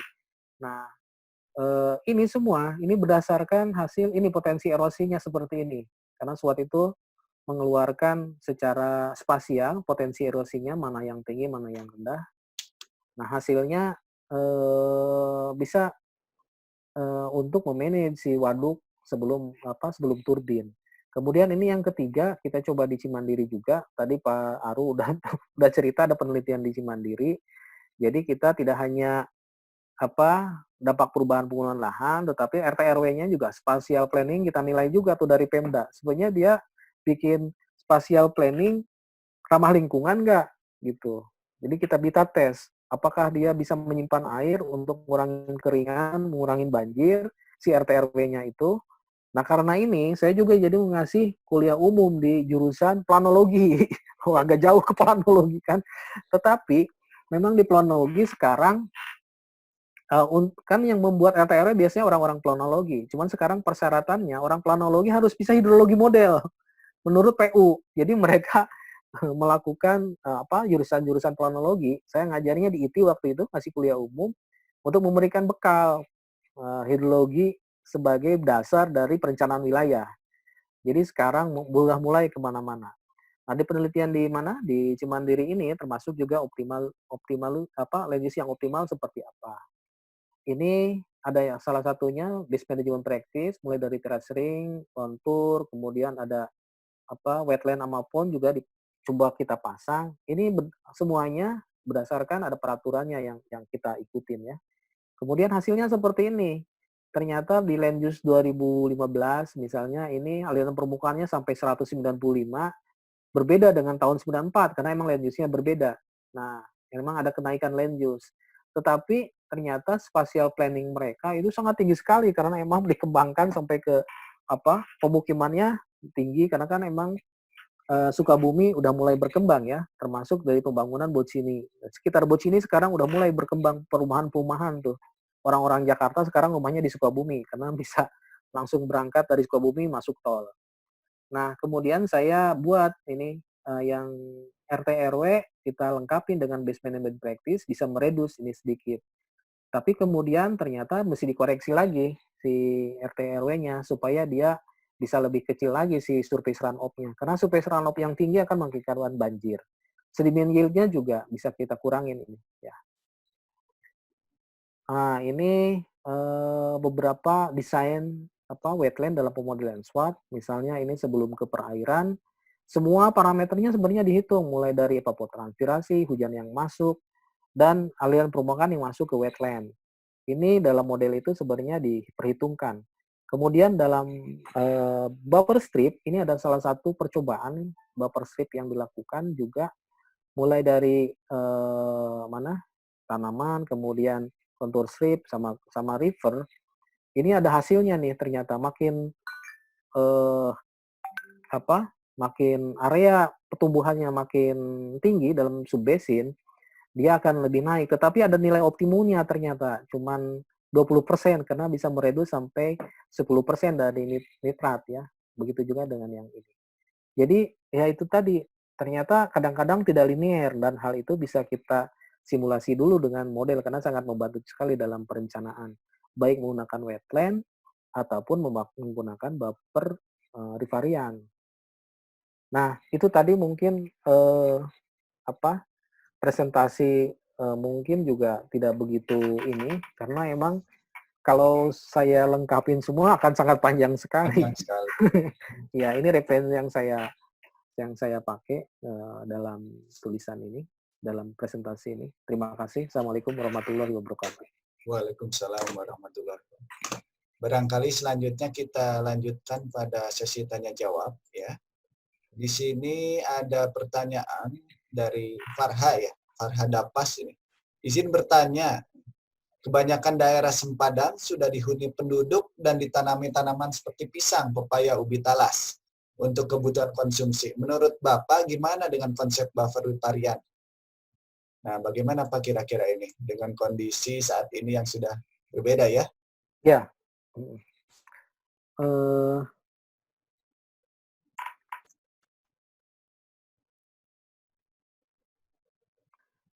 Mungkin saya tunjukkan salah satu contoh mungkin ya. Memang idealnya emang si buffer rivarian strip ini emang dilakukan pada wilayah-wilayah yang dominan dari limbah.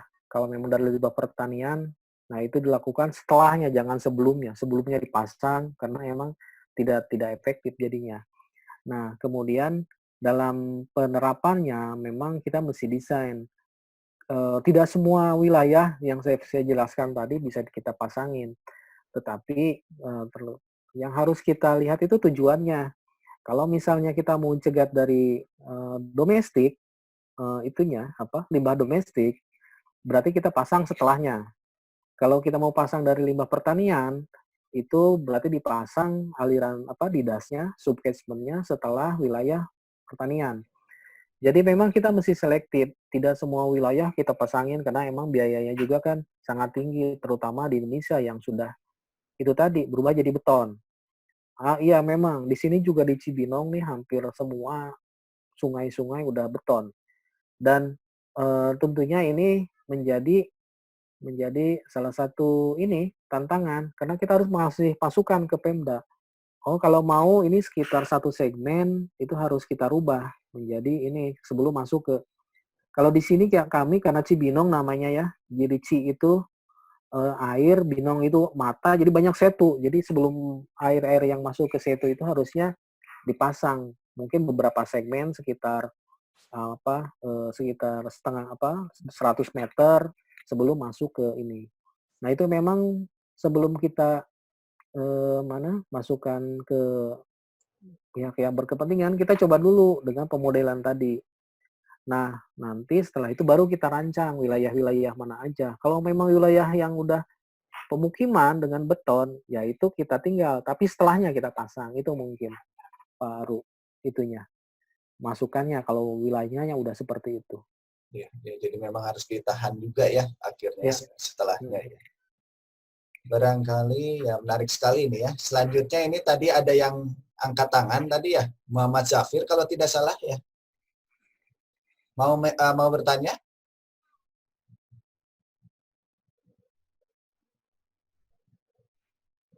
Atau kita lanjutkan ini dari Pak Ridwan Subrata nih. Kalau tidak salah Pak Ridwan itu dari Satgas Citarum ya. Ah ya. Dari Satgas Citarum. Beliau itu menanyakan ini Pak, fungsi wetland untuk reduksi COD dan BOD nih. Penyerapan COD dan BOD apakah hanya oleh tanaman atau juga ada pengaruh mikroba? Jika mikroba ada, pengaruhnya berapa persen? Dan berapa persen fungsi dari tanaman dan mikroba? Gitu. Iya. Terima kasih Pak Ridwan. Langsung ya, Pak Aru ya. Mangga Pak. Memang saya di kantor kami juga ada beberapa penelitian pakai fitoremediasi ya, dan sebagian itu memang mikroba sangat berperan sekali. Sebenarnya itu kombinasi dari diserap sama tanaman dan mikroba yang ada di nempel di tanaman itu sendiri. Kalau persentase berapa persen dari tanaman dari berapa itunya sebenarnya ada itunya di penelitian kami. Tetapi saya belum nampilkan nih berapa yang persentase mikroba dan berapa dari si tanamannya. Karena itu sangat detail sekali lebih detail dari wetland-nya ya, karena saya lebih ke itunya. Oh, wetland ini efisiensi buat ininya berapa? Tetapi bisa saya carikan sih, karena di kantor kami ada penelitian ke arah situ nanti. Ya. Karena memang ini kalau udah ekosistem seperti ini semuanya saling terkait ya Pak ya. Tidak hanya tanaman, mungkin media tanahnya juga menangkap gitu kan. Jadi nempel di si polutannya mungkin bisa nempel di tanah, bisa diserap mikroba atau tanaman gitu. Atau menguap mungkin ya seperti itu. Ya, ada menguap. Dan si medianya juga kan emang selektif, berapa persen yang besar butirnya pasiran, berapa yang clay, itu juga kan. Diatur juga ya tekstur diatur juga. tanahnya. Kalau constructed wetland emang udah didesain seperti itu. Ya. Tapi nanti kalau saya nanti saya kirim ke Pak Ridwan berapa persen sih dari mikroba sama berapa persen dari tanaman. Ada sih penelitian di kami. Ya. Nah, silakan yang lain, ada yang bertanya? Pak Aru. Ya. Ya Pak Ridwan. Ya, salam kenal Pak Iwan Ridwansyah. Pak. Ya Pak. Ya, baik Pak. Saya tambahan Pak satu lagi. Itu kan tanaman atau mikroba itu sangat terpengaruh juga dengan kadar TDS ya Pak ya, terutama untuk yang di Payo atau misalnya dekat pantai lah seperti itu. Nah, tentunya juga itu di sini akan mempengaruhi terhadap performance dari COD BOD atau misalnya NO3 removal atau misalnya fosfor itu seperti itu. Nah, apakah ada suatu satu adalah pertanyaannya berapa kadar garam gitu ya, atau TDS konten yang maksimal gitu ya, yang masih tanaman itu bisa sesuai dengan fungsinya untuk mereduksi COD BOD gitu kan, seperti itu. Nah, terus kemudian tanaman apa saja yang boleh dibilang untuk khusus di daerah yang TDS-nya tinggi Pak, seperti itu, dan mungkin ada satu tabel yang berapa persen dari untuk reduksinya. Kebetulan saya memang lebih banyak ke bidang pengolahan air begitu ya, seperti ini, dan memang sangat menarik bagi saya untuk terutama ketika sudah berkecimpung dengan Das Citarum Pak. Seperti itu. Baik, terima kasih Pak Iwan, Pak Aru. Terima kasih Pak. Terima kasih Pak Ridwan. Memang dari penelitian yang ada memang jenis tanamannya juga disesuaikan dengan kondisi apa yang akan kita terapkan. Misalnya kalau di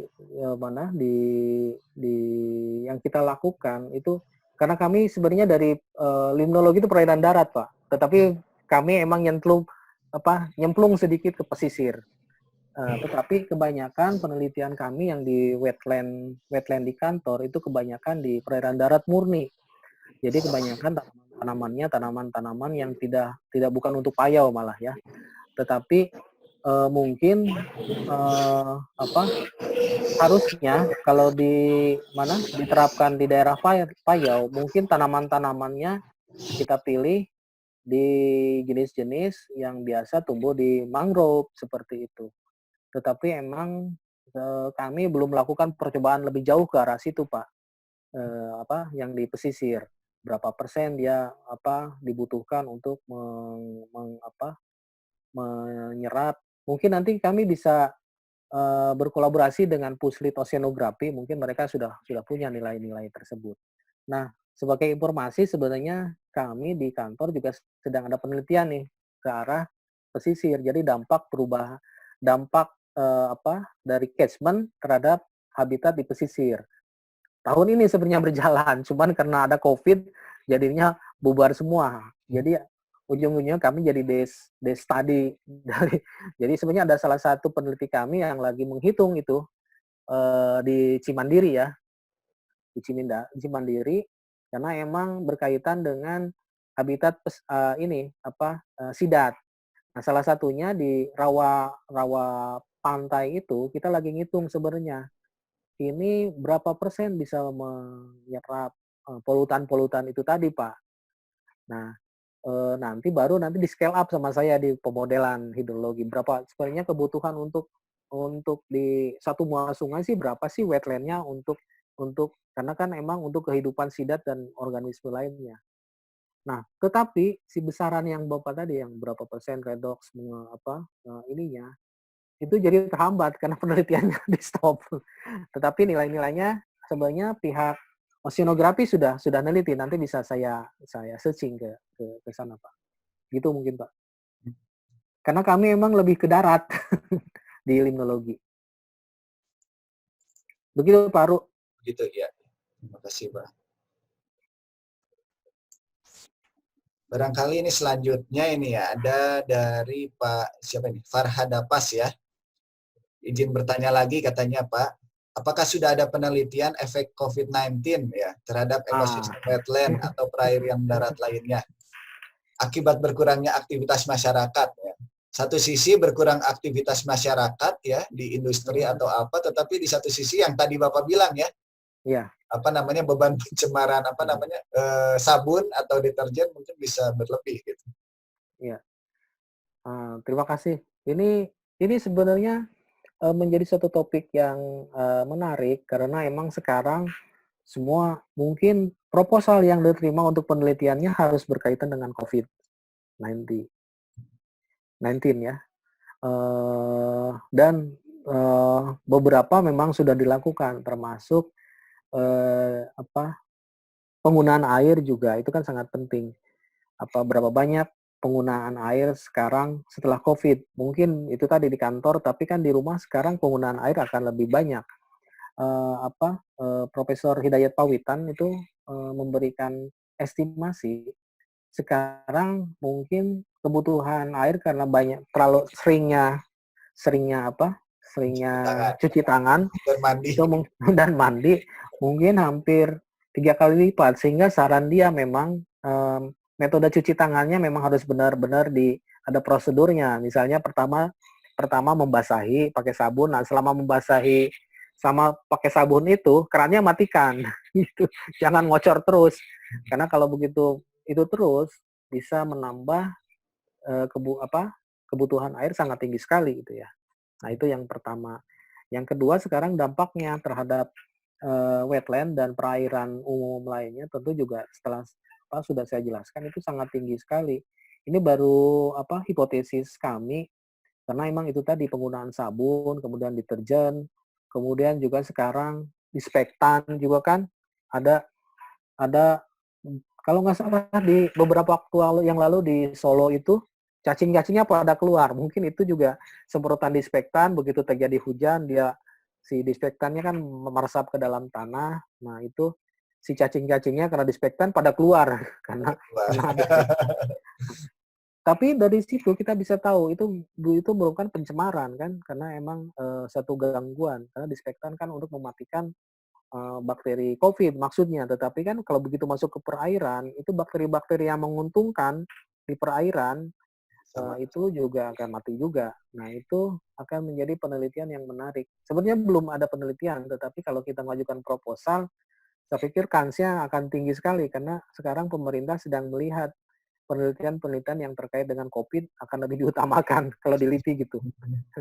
Itu mungkin Pak. Ya, Bisa jadi ini ya penelitian ya Pak ya sebenarnya. ya. Ya. Selanjutnya barangkali dari Faris ya. Dari Faris bertanya nih, mahasiswa Teknik Pertanian Unpad izin bertanya, untuk efisiensi dari wetland sendiri Pak, paling besar dipengaruhi oleh apa ini? Faktor-faktornya barangkali ya. Apakah luas wetlandnya atau jenis tanaman atau lainnya? Terima kasih Pak. Nah, ini yang menariknya sebenarnya itu merupakan kombinasi dari itu semua. Tetapi yang mesti diingat sebenarnya dari waktu tundanya. Waktu tunda air ada di wetland itu. Kalau dia waktu tundanya apa?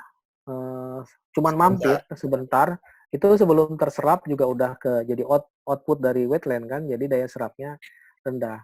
Makanya kita harus memperhitungkan hampir semua faktor, jadi daya serap tanaman, kemudian media airnya, termasuk tadi itu menurut Pak Ridwan, si mikrobiologinya juga bisa kita setting. Sebenarnya yang bisa tumbuh di situ apa?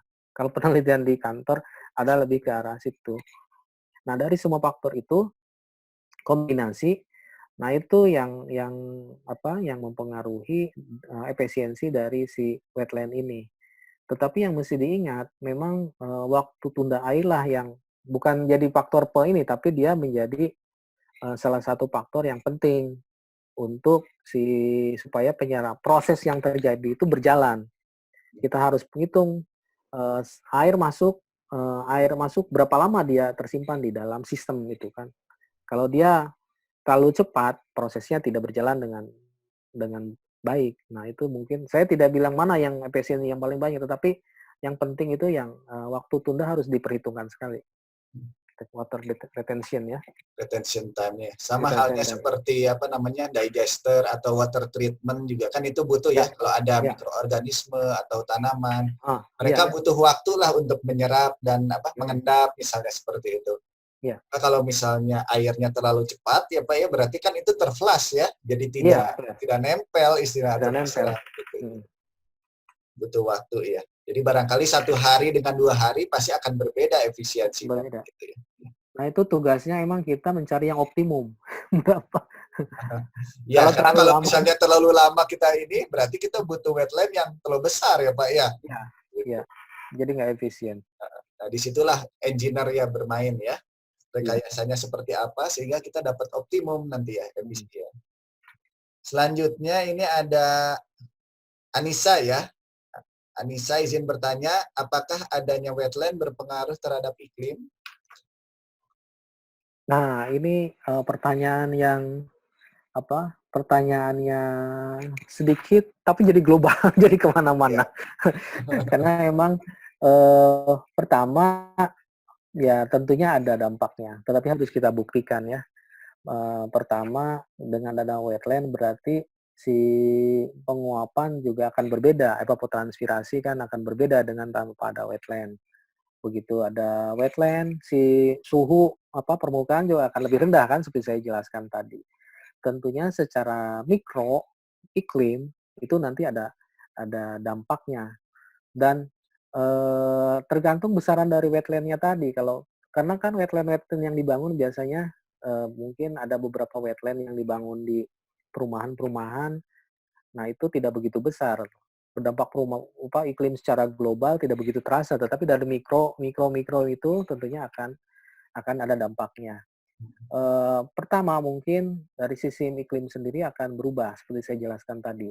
Air yang menguap ke Air yang menguap ke atas gitu, evapotranspirasi akan bertambah dan itu akan mengakibatkan hujannya juga akan lebih kemungkinan hujan akan lebih tinggi. Tetapi kan kita nggak tahu hujan turunnya di mana. Jadi secara mikro akan berubah, tetapi dampaknya hujan turun di mana, kemudian bergabung dengan yang lain, awan yang lain, itu mesti kita perhitungkan dan kita simulasikan dengan lebih detail.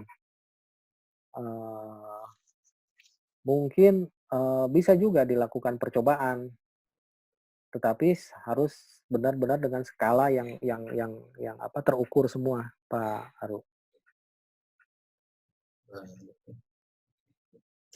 Selanjutnya barangkali ini waktunya masih berapa menit lagi, Pak? Masih bisa ya? Mungkin sekitar 15 menit lagi ya. Pertanyaan cukup banyak ini, Pak. Nah, ini ada nih.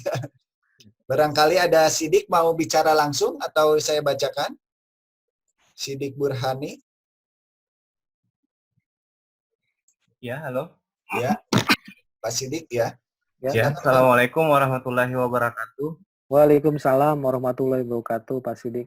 Terima kasih Pak atas ilmunya, cukup menarik bagi saya. Nah, saya di daerah ini di Pasangkayu, Sulawesi Barat, hampir sebagian besar wilayah itu berupa perkebunan sawit. Dan di sana ada beberapa sungai yang cukup besar. Salah satunya itu adalah Sungai Lariang yang masuk dalam Das Lariang kalau tidak salah. Ya. Nah, sepanjang Sungai Lariang itu, mulai dari hulu sampai hilir, hampir sebagian besar sudah dialihfungsikan menjadi perkebunan sawit.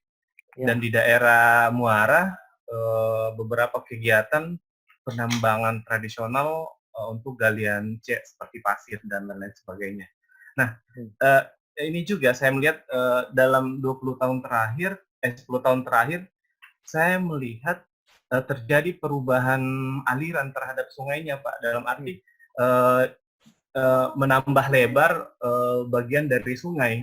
Apakah itu bagian dari alih fungsi lahan dari menjadi perkebunan sawit atau seperti apa? Nah, pertanyaan yang mau saya ajukan, nah, kira-kira rekomendasi tanaman apa yang cocok untuk penerapan riparian buffer untuk mengurangi terjadinya efek negatif dari aktivitas perkebunan? Terima kasih, Pak. Ya, langsung ya, Pak Aru. Mangga, Pak ya. Terima kasih, Pak Sidik. Jadi memang ada beberapa penelitian kami itu terkait dengan perubahan lahan yang terkait ke sawit. Pertama, kita pernah penelitian di Waduk Pulai di Kepri, itu waduknya itu satu-satunya untuk memasok PDAM di satu pulau ya. Tetapi ternyata makin ke sini si pipa PDAM itu makin lama makin gantung. Jadi musim kemarau tidak menyentuh air lagi. Nah, airnya habis. Ternyata memang si catchment-nya itu sudah berubah. Tadinya dari, kalau nggak salah dari hutan, dari tanaman HTI lah ya, tanaman industri, itu berubah jadi sawit. Karena emang kan seperti kita tahu, sawit itu evapotranspirasinya sangat tinggi ya. Penguapannya tinggi sekali si sawit. Terus pada masa land clearing, dia juga, saya bukan anti itu sih, tidak juga termasuk orang yang anti sawit, tetapi memang penerapannya mesti lebih terencana. Kemudian si pas land clearing juga sedimennya sangat tinggi sekali karena emang land clearingnya benar-benar dibuka. Kemudian mungkin juga manajemen pembukaannya itu mesti lihat musim. Kalau pada musim kemarau tentunya sedimennya akan makin tinggi. Nah, pada kasus kedua, kita juga lagi penelitian di Jambi. Nah, di Jambi itu dominan emang perubahan lahan dari kebun karet itu berubah menjadi sawit. Sehingga untuk yang suka klasifikasi penggunaan lahan, itu biasanya kan kelasnya perkebunan. Padahal di dalamnya itu perkebunannya antara karet dan sawit itu secara hidrologi berbeda sekali. Nah, itu yang kalau kita simulasi akan terlihat berbeda. Pertama, itu nanti sawit yang muda tentunya aliran permukaannya akan lebih tinggi dan itu akan mengakibatkan pada suatu catchment yang besar pola banjirannya juga akan bertambah. Nah, itu mungkin pada masa banjir-banjir itulah yang membuat si sungainya ini makin lama makin tergerus sehingga makin lebar. Saya pikir dari dampak, tapi ini masih dibuktikan dengan penelitian dan itu ya, pemodelan kalau saya. Dengan makin tingginya aliran debit aliran, itu kan si daya growth di sungai-sungai juga gali erosionnya juga makin tinggi. Nah, itu yang membuat sungai-sungai makin lebar. Dan itu sebenarnya tidak hanya terjadi ini nih, pengalaman saya di Kalimantan juga seperti itu. Makin lama si aliran air itu makin lebar, terutama wilayah-wilayah minder. Malah pengalaman saya di Kalimantan Barat, itu ada penduduk punya sertifikat, tetapi tanahnya di tengah sungai karena sungainya meander, dia menerobos, biasa dinamika sungai kan seperti itu, menerobos tanahnya sehingga tanahnya tergerus semua menjadi sungai. Jadi sertifikatnya cuman selembar kertas aja. Itu dampak dari memang perubahan aliran. Tapi kalau untuk wilayah floodplain, memang itu sangat normal terjadi.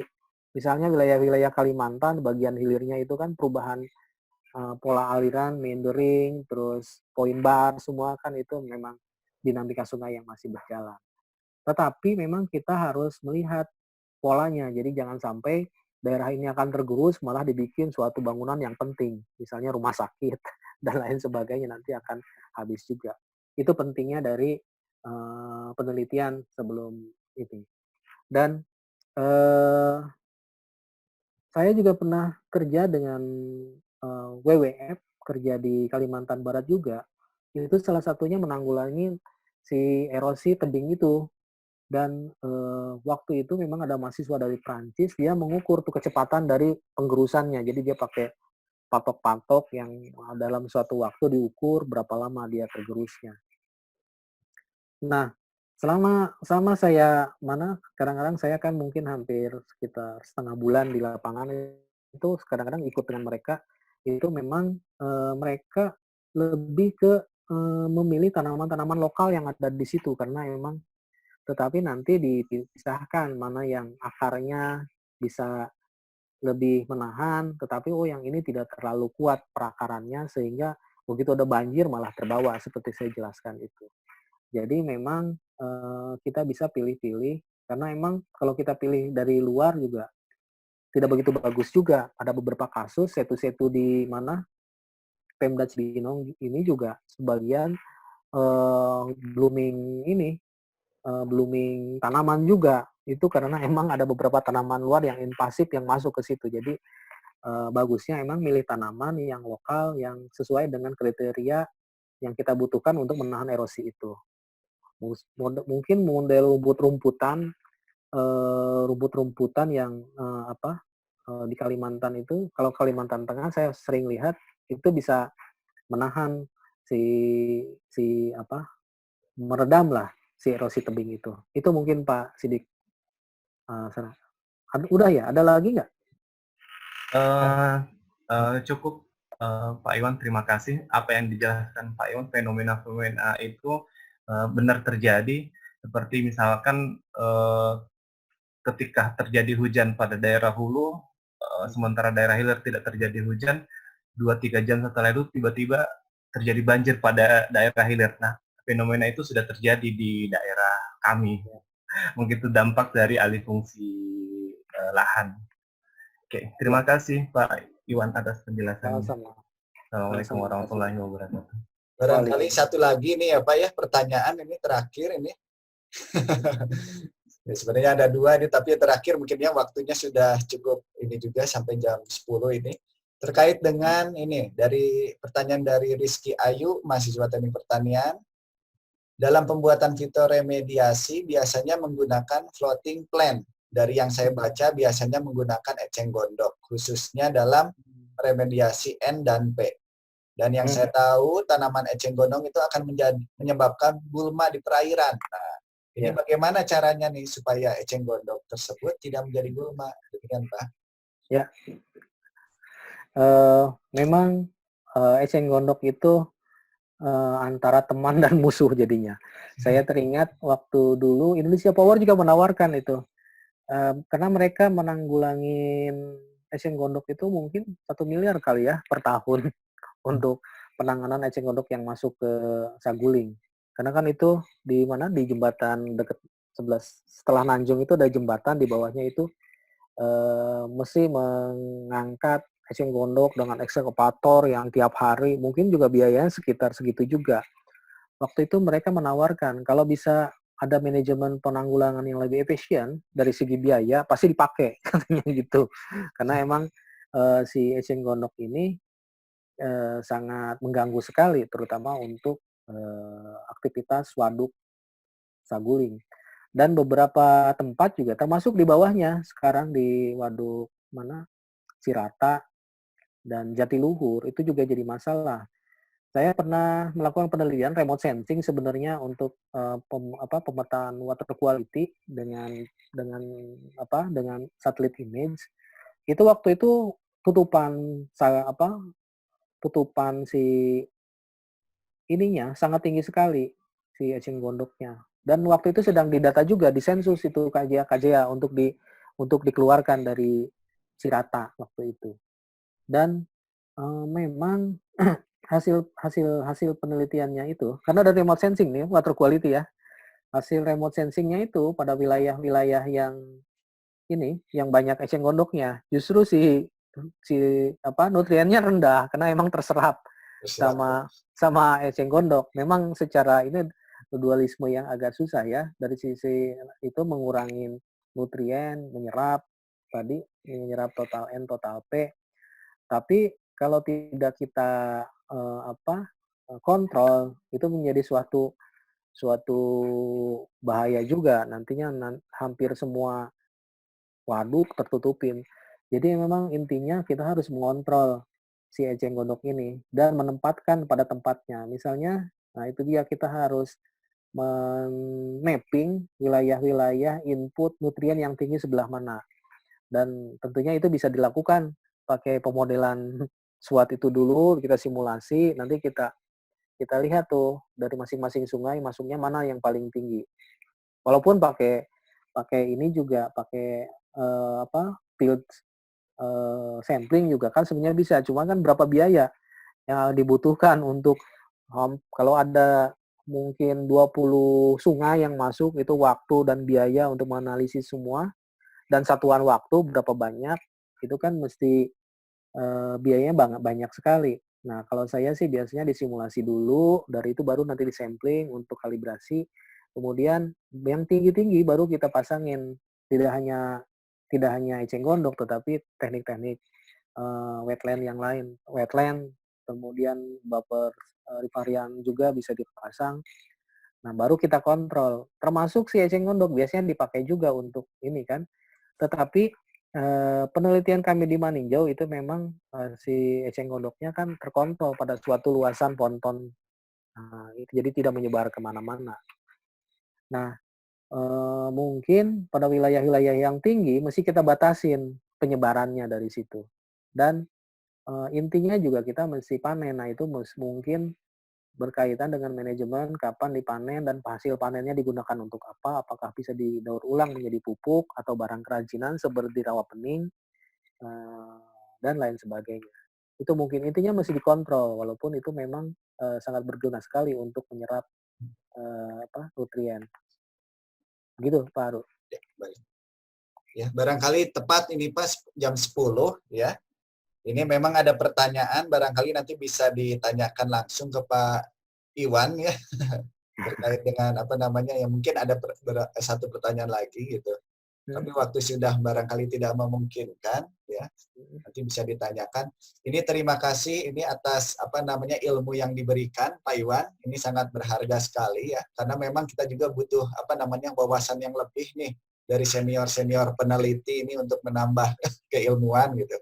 Dan terlebih juga untuk mahasiswa tentunya kan agar terbuka wawasannya bagaimana sih kita melakukan pengendalian dan konservasi lingkungan gitu ya. Selain itu juga terima kasih kepada para peserta ya, baik mahasiswa ataupun dari Bapak Ibu dari instansi di luar Universitas Padjadjaran. Semoga ilmunya ini bisa bermanfaat ya untuk kita semua. Barangkali itu dari saya. Terima kasih. Wassalamualaikum warahmatullahi wabarakatuh.